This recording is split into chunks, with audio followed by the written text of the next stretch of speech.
Alright, so right now we're going to talk about the Eastpoint Platinum Tetherball setup. And it's a really nice kit. It seems very high quality built. There's only one issue with it, and that's the stake. Now, it seems like a good idea. So it's removable. You can put this on the ground, step on it, and it will stake down and be nice and secure. However, we tried to do that last night. Didn't really work that well.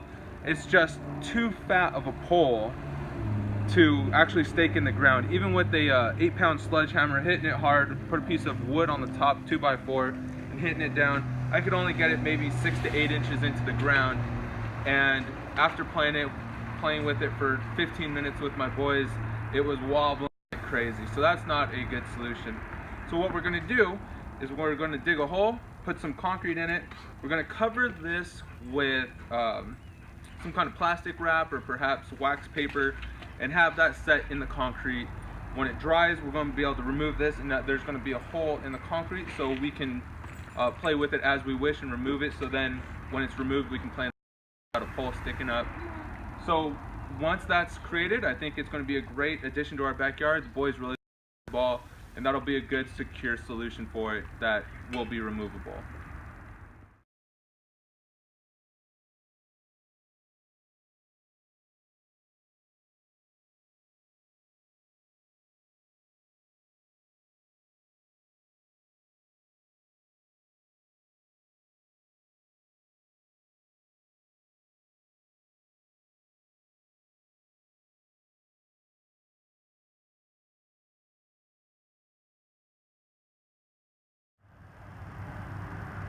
Alright, so it's been a full day. It's the next morning.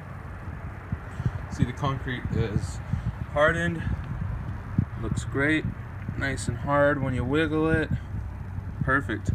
And you can see it, you can slide up and down, so it's pretty tough, but with some effort I'll be able to yank it out. So that's one thing, is make sure that you have, when you put the saran wrap around it, make sure that you have about a 1/16 of an inch or so saran wrap on it. So the hole is just a little bigger than the pole.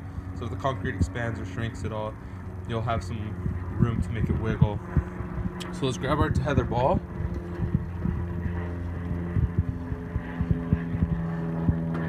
And finish our review of this product, because it's good.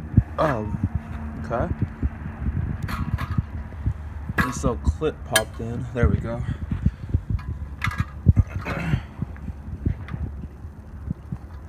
Alright, so we put the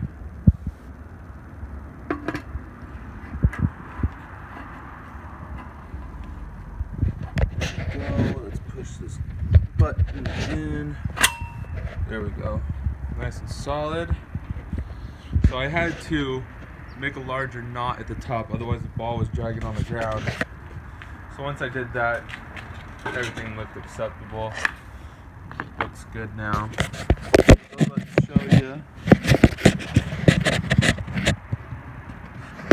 how well it plays.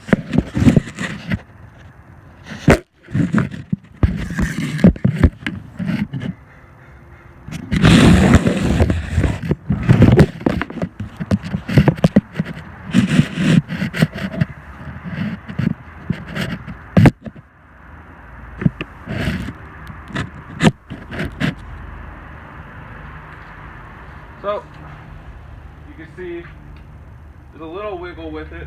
That's not from the anchor, that's from where these two join. So it's not from the concrete anchor. Where these two join, I can see that's where it's wiggling. So that's how it's supposed to be, but I'd like it a little bit tighter fit.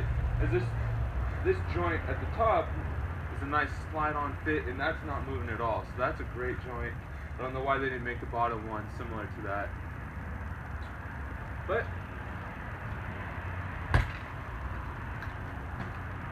ball travels well, works good. The ball's actually a really nice ball for this for a tether ball. It has a nice bladder, you can tell, and it's soft on the outside, so it's not going to hurt your kid's hands. Padded at the top, so if you hit the top, it's not going to kill you like back in elementary school. So overall, this is a great product. I highly recommend it. Give it a 5 out of 5 stars, and that's tough to get from me. It's a 5 out of 5 stars. So definitely looks good. Remember, the concrete anchor is the way to go. And I kept the concrete about 3 inches below it. So I'm going to find a rubber mat that's 2 to 3 inches and cut a circle out that will fit that exactly. So when I take the pole out, I could just put the rubber mat, the rubber little cover over it. So if kids fall on it, they're not going to fall on concrete, because we're always out here playing in the backyard on the grass. So just put a little rubber mat over it and call it good when the pole's not in. Once again, this was the Eastpoint Platinum Tetherball. Great product. We've only had it for a couple of days now, obviously. We just put it up. I'll do another review, or I'll update this video review in a couple of weeks and tell you how it's holding up.